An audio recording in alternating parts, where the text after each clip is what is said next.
باپ اور بیٹا روح القدس کے نام پر آمین۔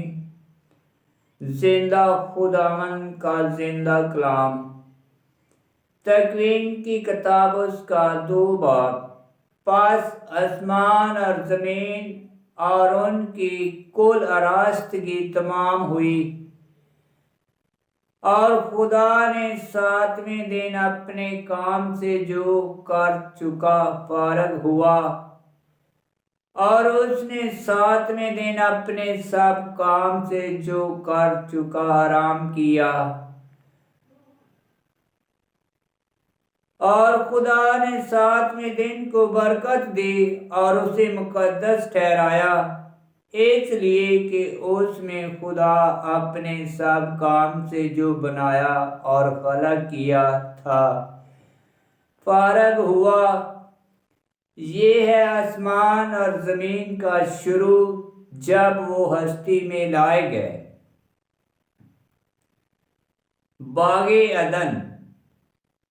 جس دن خداوند خدا نے آسمان اور زمین کو بنایا تھا تو زمین پر میدان کی اب تک کوئی جھاڑی نہ تھی اور نہ کھیت کی کوئی سبزی اگی تھی، کیونکہ خداوند خدا نے زمین پر پانی نہ برسایا تھا اور زمین کی کھیتی کرنے کے لیے انسان نہ تھا، مگر زمین سے رطوبت اڑتے تھے جو تمام روئے زمین کو سیراب کرتے تھے۔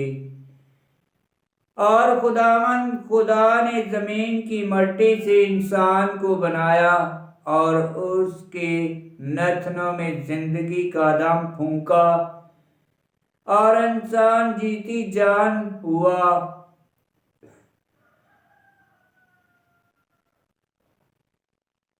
اور خداوند خدا نے مشرق کی طرف عدن میں ایک باغ لگایا اور انسان کو جسے اس نے بنایا اس میں رکھا، اور خداوند خدا نے ہر طرح کے درخت جو دیکھنے میں خوشنما اور کھانے کے لیے لذیذ تھے زمین سے اگائے، اور باغ کے وسط میں شجر حیات اور نیک و بد کی پہچان کا درخت، اور عدن سے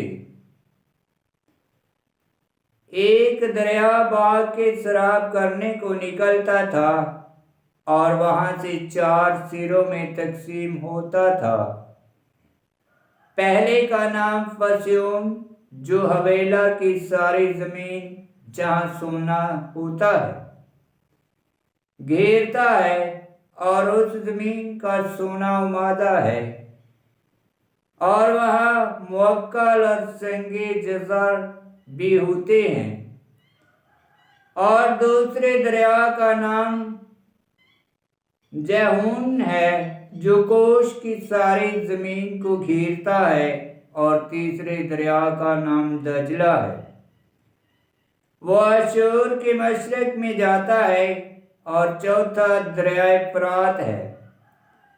اور خداوند خدا نے انسان کو لے کر باغ عدن میں رکھا کہ اس کی باغبانی اور نگہبانی کرے، اور خداوند خدا نے انسان کو حکم دے کر کہا کہ تو باغ کے ہر درخت کا پھل کھا سکتا ہے، لیکن نیک و بد کی پہچان کے درخت کا پھل نہ کھانا، کیونکہ جس دن تو اس کا کھائے گا تو ضرور مرے گا۔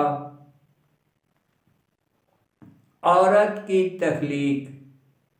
اور خداوند خدا نے کہا کہ انسان کا اکیلا رہنا اچھا نہیں، ہم اس کے لیے ایک مددگار اس کی مانند بنائیں۔ اور خداوند خدا زمین کے سب جاندار اور آسمان کے سب پرندے مٹی سے بنا کر انسان کے پاس لایا، تاکہ دیکھے کہ وہ ان کے کیا نام رکھتا ہے۔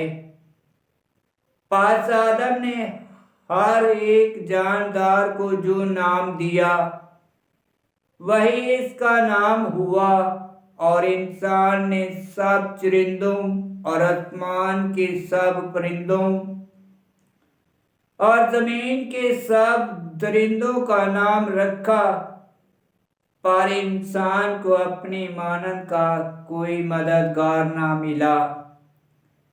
تب خداوند خدا نے انسان پر گہری نیند بھیجی، اور جب وہ سو گیا اس نے اس کی پسلیوں میں سے ایک پسلی نکالی اور اس کی جگہ گوشت بھر دیا،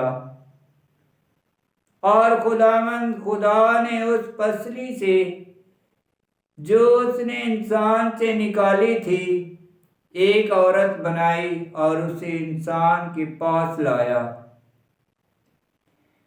اور انسان نے کہا، اب یہ میری ہڈیوں میں سے ہڈی اور میرے گوشت میں سے گوشت ہے، وہ ناری کہلائے گی، کیونکہ نر سے نکالی گئی۔ اس واسطے مرد اپنے باپ اور اپنی ماں کو چھوڑے گا اور اپنی بیوی سے ملا رہے گا، اور وہ دونوں ایک تن ہوں گے۔ اور آدمی اور اس کی بیوی دونوں ننگے تھے اور شرماتے نہ تھے۔ آمین۔ خداوند کا پاک کلام کا پڑھا اور سنا جانا باعث برکت ہو۔ خداوند تیرا شکر ہو۔ آمین۔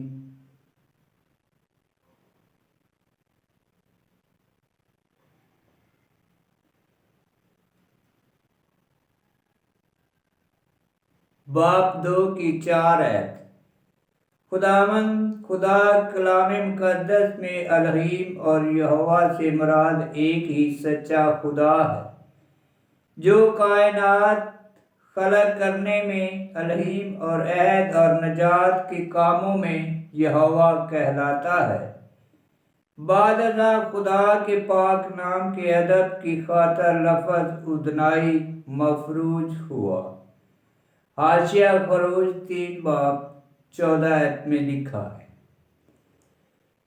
اور باب 2 کی 24 آیت میں لکھا ہے، اس واسطے مرد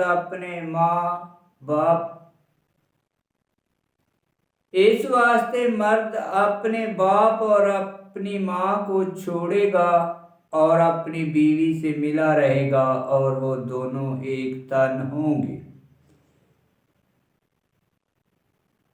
2 باب کی 24 آیت۔ خداوند یسوع مسیح ان الفاظ سے نکاح کو ناقابل تصریح بیان کرتا ہے۔ مقدس متی کی انجیل اس کا 19 باب 5 آیت اور مقدس مرکز کی انجیل اس کا 10 باب 7 اور 8 آیت میں لکھا ہے۔ آمین۔